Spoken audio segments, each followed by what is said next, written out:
There's fear of repression and violence, which has deterred many from taking to the streets to demand change. However, we can no longer afford to remain silent or inactive. The time has come for us to unite and take action to rescue Nigeria from the brink of collapse. Hashtag Operation Rescue Nigeria is an online campaign aimed at awakening the political consciousness of every Nigerian. Through this platform, we will disseminate vital information and educate our fellow citizens on the importance of active participation in the political process. Our campaign will begin online, leveraging WhatsApp groups and other social media platforms to spread our message far and wide.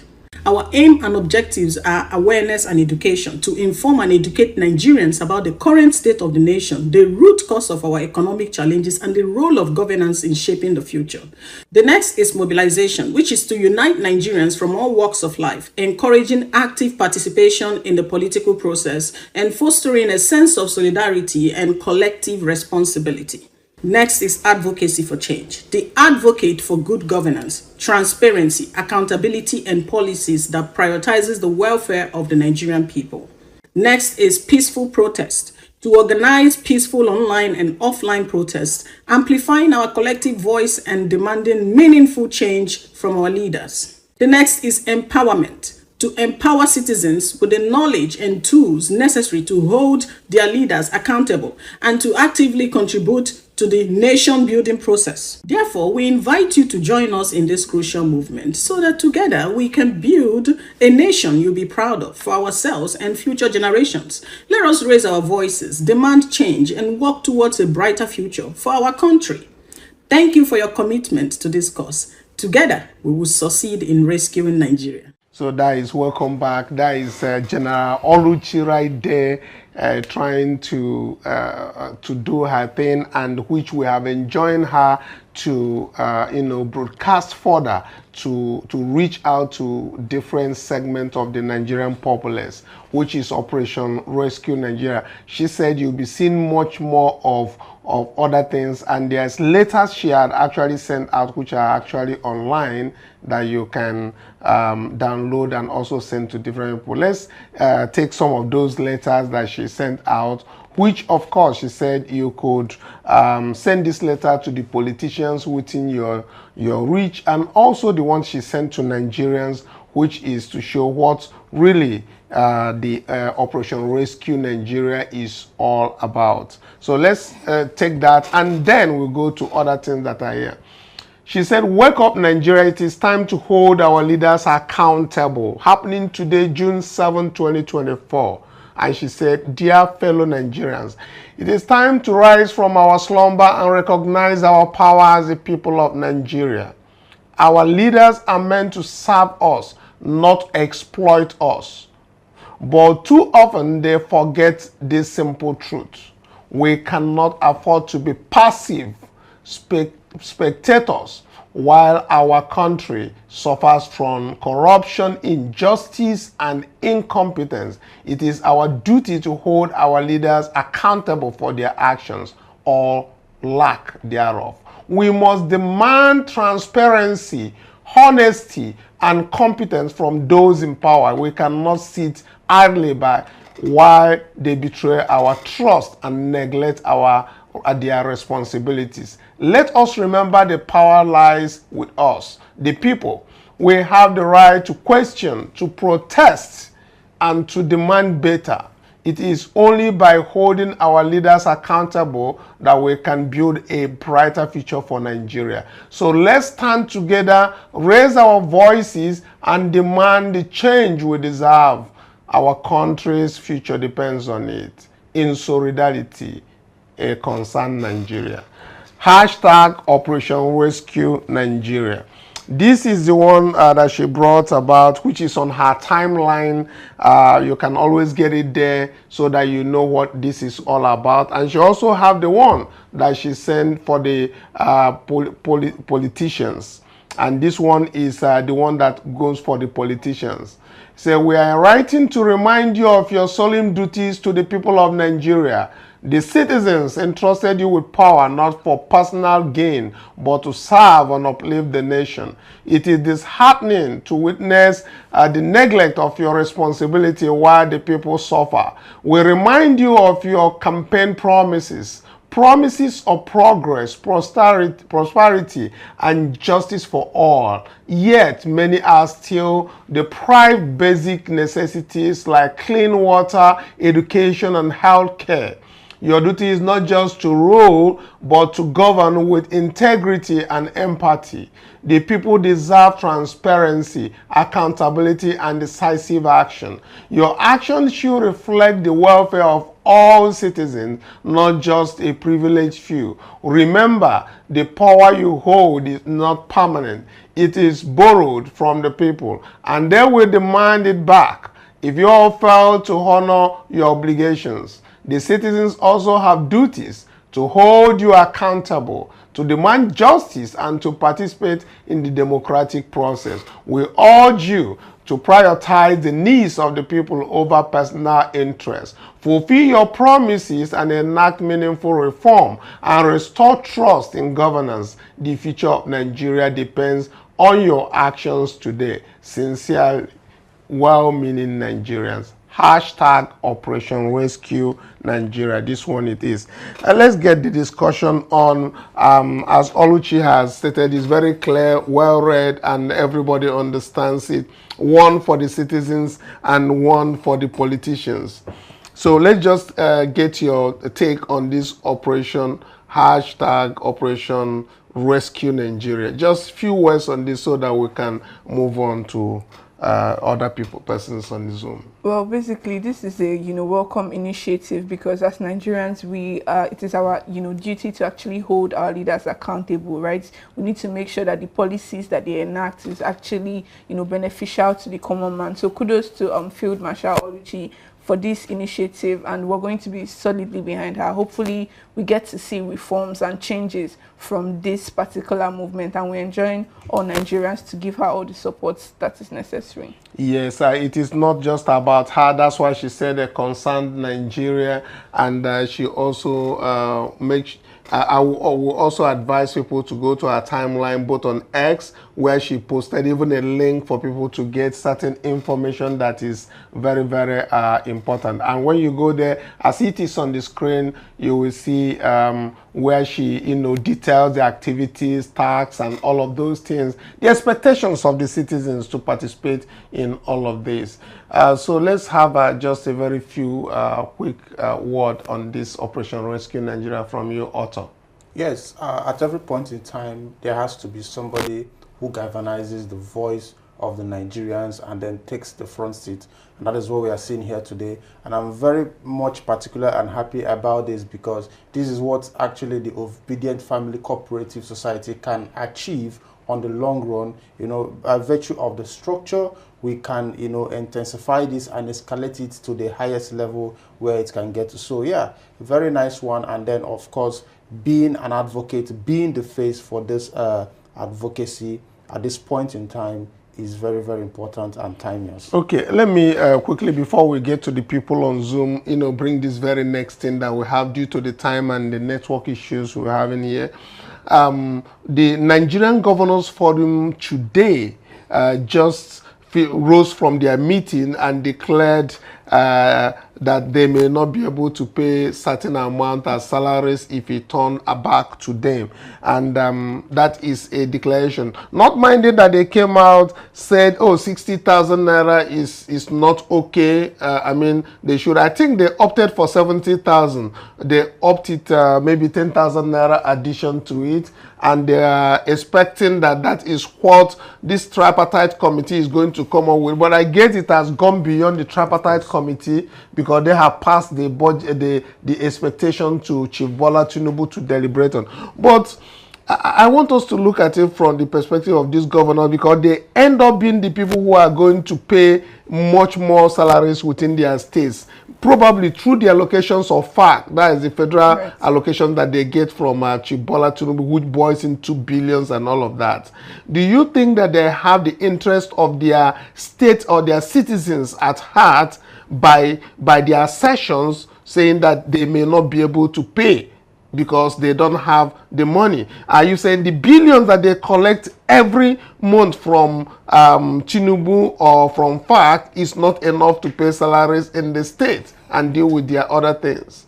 Well, personally, what I can see from the reaction of the state governors is a reluctance, because we've not really agreed what this minimum wage will be. There are still negotiations ongoing. And the fact that they're already complaining even before they have gotten the final, resolution concerning the minimum wage already shows me that there's a reluctance on their part to actually pay their workers, right? And so they get billions of naira as monthly allocation to their states, seeing that we've removed fuel subsidy. This is the first subsidy that supposedly was taking trillions of Nigeria's money, right? And so they've removed fuel subsidy, meaning the federal government is saving more, allegedly, because if we're going by that arithmetic. And so if the subsidy is removed, their monthly allocations has doubled, probably tripled. So the fact that they are complaining about a minimum wage of 70,000 naira, or rather a minimum wage that has not even been concluded, just already shows me that from the onset there was no intention on their part to actually make the lives of their workers,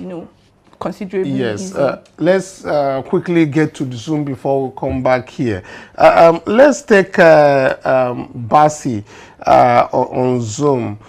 Please, can you unmute? Let's get straight to this point. First, I want you to look at the hashtag Operation Rescue Nigeria, which shouldn't exceed 1 minute, and then what is on the table now, which has to deal with the particular of governors coming out from a meeting today and raising alarm that they may be unable to pay these very minimum wage salaries. And recall that even when they don't pay these salaries, where it was still at 30,000, nothing was done to them and nothing anybody does about it. Is it that the state or even the federal government that gives them these allocations cannot mandate them on each month if they are unable to pay these salaries to their workers? Then the next allocation they may not be able to receive it. After all, we know that during the time of Obasanjo, he held on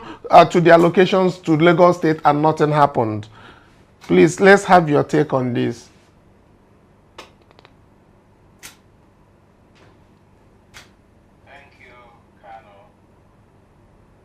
Evening, everybody, and all the co-panelists. The call for Operation Rescue Nigeria is very apt at this point in time. This is what the topic that should be, it should be a topical discussion at this moment in the mouth of every Nigerian and well-meaning Nigerian who wants to see a better nation, a workable nation. Because at this rate that we are going, it does appear that Nigeria has been grounded. Even though we pretend to have leaders or rulers, nothing seems to be working. Everything is falling apart. The center can no longer hold. So that should be the concern and the language of or conversation of every Nigeria at this point in time. It should we should all engage in this and let it become, make it go viral. And concerning the minimum wage, I did said some times ago that we just have to keep our fingers crossed and see how this pans out. But from the body language of the governors, it does appear that they don't want the good of an average or well-meaning Nigerians, because each of these people come out and pretend to say that they cannot afford to pay minimum wage. I don't want to believe that no governor can afford to pay a minimum wage of 100,000, because they all know that governance is not child's play. So when you aspire to lead, you should be able to take that responsibility to see how you can better the lot of your people. After all, each of them all told Nigerians that they want to save Nigeria. But it does appear that now we are even the ones serving them. They are now the lords and mighty over Nigerians. So the conversation shouldn't even be whether they can pay or not pay. And you did talk about government withholding this thing. I think that will be against the law if federal government would hold any state government's this thing. Of course, they will go to Supreme Court, and based on the past antecedent, the Supreme Court had already ruled that the government has no right to hold on to the subnationals' allocation. They don't have that right. It will be if that does happen, I do feel these state governors will all gang up and go to the Supreme Court. And of course, you know what is going to happen. Except we are still going to be in a situation whereby the federal government will disobey whatever ruling will come out of the Supreme Court. That's my take on that.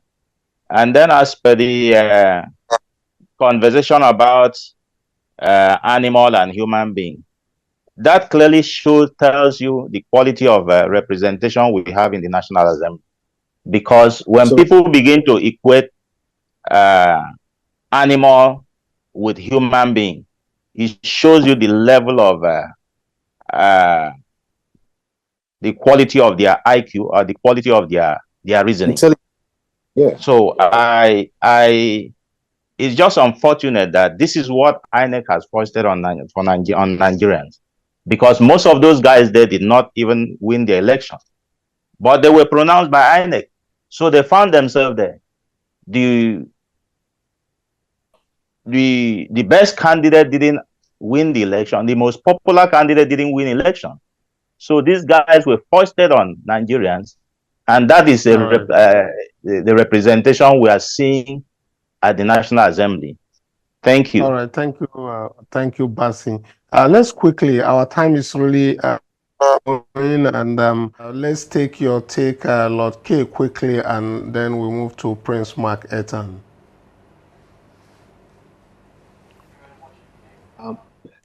Just like my friend actually said now, it's very true that yes, everybody or the people actually debating this in the House right now, in the House of Senate, I mean, they have to be checked for their capacity. They have to be checked for their intelligence.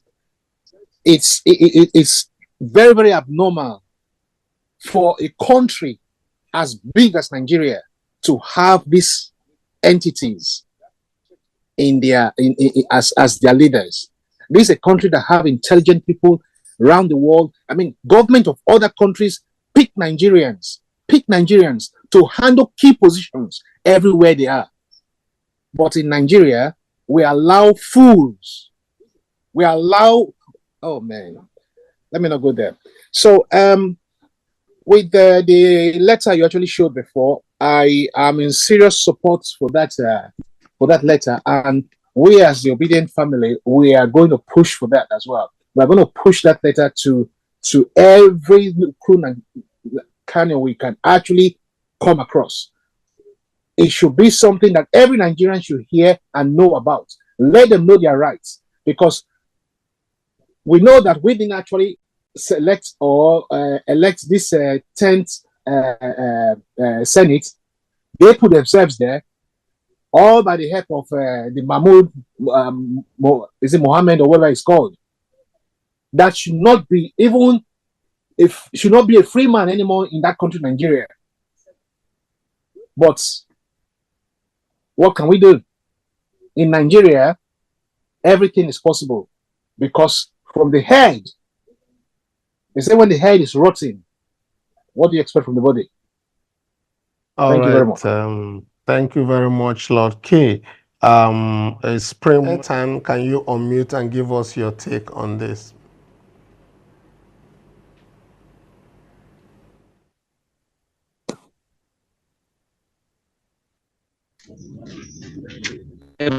Time. Can you unmute? Okay. Good evening, everyone. Please. Good evening. Good evening. Welcome to Obidient Family TV. Okay.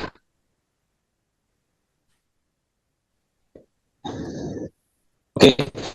I just want to say one now summarize on the three issues we are debating. The discussion on the Your audio is bad. Please, let's move to Victor Bemudu. Victor Bemudu, if you are with us, say your hands up. Can you please check your mouth into this matter what we talk about? Yeah, his mic is not live. Okay, his mic is his hands is up, but his mic is not live. Okay, let's hear from Tony. Tony Aji, can you unmute and tell us what your thoughts on this? Okay, good evening, everybody. Good evening. Quickly, please. Regarding the letter from the Senate, I think what we've lacked in the past is somebody who will be in the driver's seat to take us to project that power she was talking about. If you listen, everybody's talking about the population, the citizens taking power. But you have to have somebody they look up to and who will come out openly to lead the rest of us. That has been what's lacking. So I hope that as she steps up now, she can now do the coordination that is required. The CSOs, even labor, the labor union, they can co-opt. She can co-opt the labor union to join in this movement, because labor has focused on just the wages instead of talking about the hardship and coordinating with the citizens to demand that things be changed. You know, that's my take. I think it's a good beginning, and I hope others join her in propagating the movement. That's my take on that. Yeah, okay. What's your take also on the one of the governors expressing their fear of not paying the minimum wage?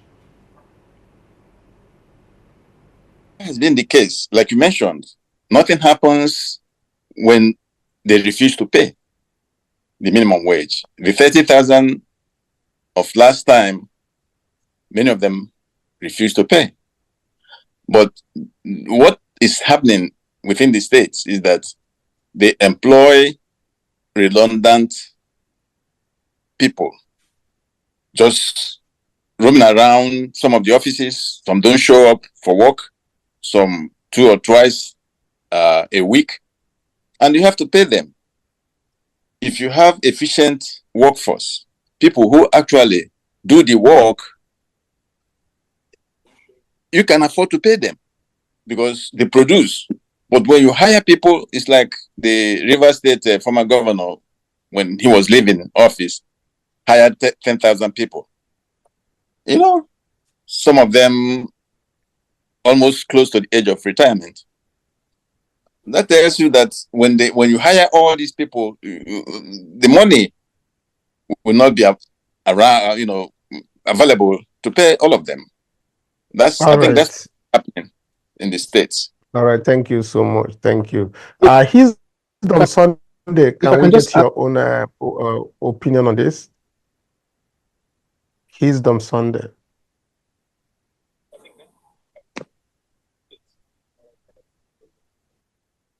Hello? Yes, please, quickly, our time is really running. Can you please, let's hear your own side of this conversation. Good evening, everybody. Good evening. Coming to the issue of governors paying minimum wage, have been a recurrent this problem in Nigeria. Many of them will promise to pay, and they will not eventually pay. But I feel that if the federal government on their own part will increase the revenue available to them, maybe they may do something this time. Thank you. All right, thank you very much. We have Please, other people on Zoom, but really the timing. If I can just is, add to that. Okay. Just add to that. Yeah, you know this aspect of the governors not paying this minimum wage or refusing to pay what they've been instructed to do.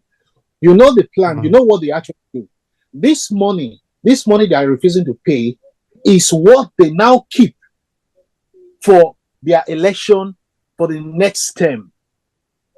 This is the way they save their money. This is what they do all the time. From the top man to the least one. That's how they operate. Money that are allocated for other projects, for other missions, they siphon it and save it for the election coming.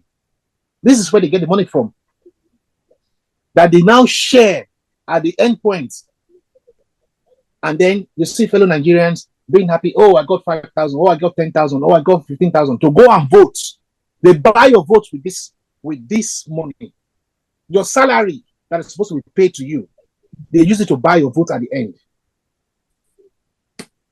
Good night, Nigerians. All right, thank you, Lord K over there. Let's come back to studio and wrap this up here. Otto, just like we're saying about the governors just doing their thing, not accepting anything that is above 70,000 naira, and we know that even when we were on 30,000 naira, they were unable to pay the states. Like the other person mentioned on Zoom, that the money that they are getting now has increased, yes, not going down because of the revenue. They said they have saved a whole lot of money from not the excess crude this time, but on the oil, what do they call it, that is there, the subsidy, and which obviously the masses are paying for. Yes. You get, so the masses are now the one paying much more, and they are making more money, and the governors are coming out to insult Nigerians to say that they may not be able to pay. Now my question is, if any of the governor goes back, because once it's signed into law, it means it is law, and if they renege on that very promise of paying, is there no way that even the law, as they are passing it out from the National Assembly, they might put a caveat that says any state that does not pay this money will not receive its allocation? And of course, like the other law say, if it goes to Supreme Court, we see how it all goes. You understand? Let's even say, let them go to court. You understand me? Yes. If you are going to court, it keeps accruing, it keeps delaying you getting your money. I think that may force them to do the needful, which is just to pay their workers and all of that. Well, you see, what I see, what is playing out, obviously, is I think they're playing a mind games on Nigerians, because it's on record in history that the governors don't always pay workers. It is on record, most governors, it is on their second tenure, probably the second to the last year, they start making bogus promises to the masses, to their workers. Oh, we're going to pay this. Oh, we're going to pay that. And then again, for the governors to start lamenting now that they can't pay the minimum wage to the workers is also a way of trying to discourage or dissuade what the masses are pushing for and what the NLC is pushing for. And then, of course, it is not a news that the rule of law in our country is shaking. And of course, we know that the government is very much in charge of the judiciary, as we saw yesterday, where their salary was increased by 300%. So we can't really say that we can bank on the rule of law or taking them to court.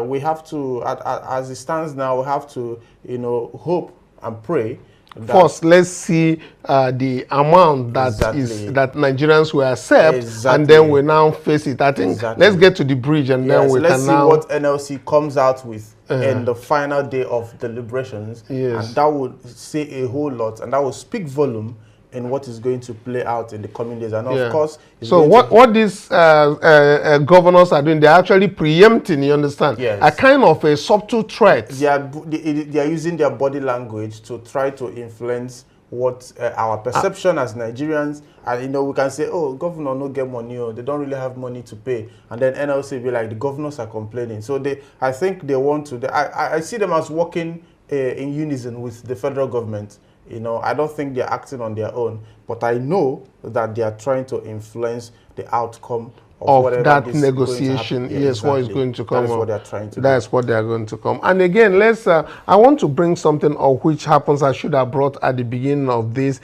That is a tribunal that slammed 150 million fine on GoTV. That is multi-choice on GoTV and all of that. I mean, is the federal government trying to manage pricing for private companies? Because if you ask me, these are private companies, and there is harsh realities of doing business in Nigeria already. So, in as much as I'm not going to be here to advocate for them, but at the same time, is the federal government going to now tell them how much they are going to sell their products, even when they have put harsh economic realities on ground for them to do their business? Okay, from the communique I saw that I went through, I discovered that the bone of contention there was that MultiChoice, you know, released a price review without the proper procedure, which is 1 month notice, according to what was given there. And of course, they questioned the jurisdiction of the tribunal, and that question of jurisdiction was actually resolved at the end. And then they now had to slam a 150 million fine on them, and then of course ask them to give Nigerians 1 month's free subscription. I'm also thinking, is the federal government trying to use this to distract the Nigerians for 1 month, you know, to take our attention off what is really going on? Yeah, of course I see that in trending and all of that. But again, my question is, will they be deciding on how much DSTV, GoTV should be costing Nigerians? No, that is for the company to decide. They don't decide it. The issue there, from what I gathered, is that they did not follow the right procedure. Giving 1 month notice. Exactly. But did they give notice at all? That is what I could not get from the document I was going through. I don't know if they gave a notice. Of course, if they did give a notice, they will have to appeal whatever the tribunal did. There are very serious, hardship in Nigeria, and the ease of doing business is not there. And if you make things difficult for people who are providing services, and you are also precluding them from adding, making some additions, the ones that the federal government are doing, are they giving us adequate notice? They're not giving adequate notice, and they will just hit, right? So why is it that you are being hitting them arbitrarily 150 million? I think they should appeal that very thing and all that. But that doesn't mean I'm saying that Nigerians should not enjoy one month free of DSTV if that is the case. But we just need to understand there are very strong hardship going on in Nigeria, and the ease of doing business is not here. So with that, our time has given us signal, and that very signal is for us to start leaving the studio. Network has been very unkind to us today, but we keep pushing. However it is, na Nigeria we dey, Nigerian we healthy. I no go talk too much again. Until tomorrow, we will try to get a better network and improve on these services. Thank you very much. Until tomorrow, bye for now. Hello everyone. So I watched a video earlier, and I was actually going to do a video on it and talk about the fact that how selfish Nigerians can be. And one of the things that we need to do for the next generation is to ensure that we teach them about selflessness. It's not always about winning, grab it all. It's about everybody winning. And as long as everybody does not win, I mean, we also don't win, because we are strong as the weakest link. And so if people are hungry, we are also hungry. Just teach them how to be selfless. It's not about it's not smart when you grab everything and you deny others opportunity to do something. We should teach them about empathy, how to feel what other people are feeling. Put yourself in other people's position, and then be able to empathize on them. That was what I was really going to do that. And okay, the video that I watched was about, yesterday they shut down the airport. Some people are going to travel at the international gate, and then there's this man that was shouting, this thing is not going to yield to anything. This is not going to produce anything. So why? I even wrote the words down. Let me even look at the words when I listen. He said, this nothing will come out of it. This strike, nothing will come out of it. And I was like, how selfish can you be? Guess what? INEC has, is it INEC? What's their name now? NLC, IBTC. Labour have suspended the strike. So the man was right after all. But before I go on, just watch the video that I saw. Okay, so we are currently at the international wing of the airport in Abuja, and they said we cannot fly. Some Nigerians are trying to reason, with the airport officials. So we hope we are able to fly.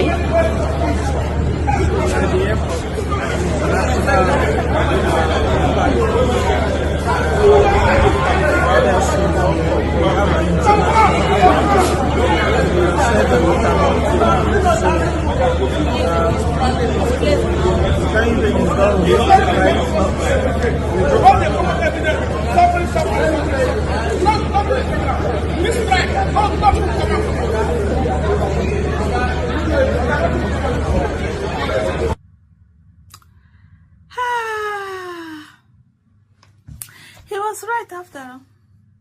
Now you've made people to miss their flights, to change everything. People couldn't travel, or at least when you do all of these things, when you did things like this, at the end of the day, something. Let me even drop these glasses that I wore. Something now comes out of that your sacrifice was not in vain, and it was a good thing that you actually sacrificed. So you'll be ready, to just say no problem. I'm ready for this. But when you now do there's nothing, then what's the essence? And then one of the things I went on and I was like, okay, they say Labour has called off their strike. Like, a lot of people are disillusioned. They've seen this thing repeat itself again and again. Yesterday I actually did a space, and I was trying to do YouTube live also, though the network was very poor. And part of the things that people kept saying was that they don't trust Labour. They don't trust Labour at all. This one, people were like, I was like, I give them a chance at least. They say they don't trust Labour. They don't think that they think that they're going to sell out. They're going to sell out and stuff like that. I'm just hearing now, you've not really reached a proper agreement. What are you suspending for? Keep this thing and just get this thing hold on.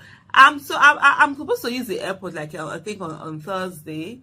I'm supposed to travel. I'm like, I don't even mind, cancel it, let me stay for the greater good. Let's get something that works for everybody, so that we'll have a lasting solution to all of this problem. Because really, a lot of people are suffering.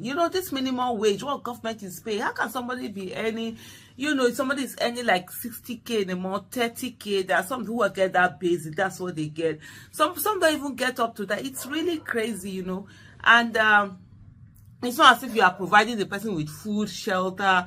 If you are providing the person, like, when some people talk about, like domestic stuff and all that, like, look, people forget that a lot goes into it. You feed them, you clothe them, you pay their hospital bills, accommodation, everything. So those things are also, there's a place where you can quantify, those things in monetary value. But seeing all of this, but the thing that also comes to my mind is that they did sign an agreement yesterday, and the agreement was so, there was really nothing the way you see. So let me read it here. And I'm thinking, Did they sign it under duress? Those military that they said they had sent to them, that were covered around them, around their venue, did they intimidate them? Was there some sort of psychological intimidation? Okay, if you don't sign this thing, we have soldiers who will do you anyhow. Was that kind of thing that happened? Because even this thing that they signed, because somebody cannot even think. It says resolutions reached at the meeting between the federal government and organized labor held on Monday, 3rd June 2024, which was yesterday, right? It's a further to the negotiation by the tripartite committee on national minimum wage and subsequent withdrawal of labor from negotiation. The leadership of the National Assembly intervened on 2nd of June 2024. The organized labor declared nationwide strike on Monday, 3rd June 2024 to drive home its demand. The federal government in the national interest convened a meeting with labor and in the office of the secretary to the government of the federation on Monday, 3rd June with a view to ending the strike action. That was where, of course, where they said they were soldiers, whether they had brought in soldiers to intimidate it and all of the crap. Then the soldiers will now come out, the military will come out and say that, oh no, that those are soldiers that are attached, you know, to the national security advisor. I've even done a video on that. You can watch that video also if you want to, please. Thank you. After saying that, I just realized that that sounded so like commandish and a bit rude, so please, apologies for that. So that's the thing in life. Sometimes we do things, it doesn't come out. Let's just acknowledge. And in your mind, it will be telling you, if you have those kind of feelings, moments, acknowledge. I've grown older. That's what I do. Apologize for it and move on. Sorry, that's not how I meant it. But this is how it came out. It says...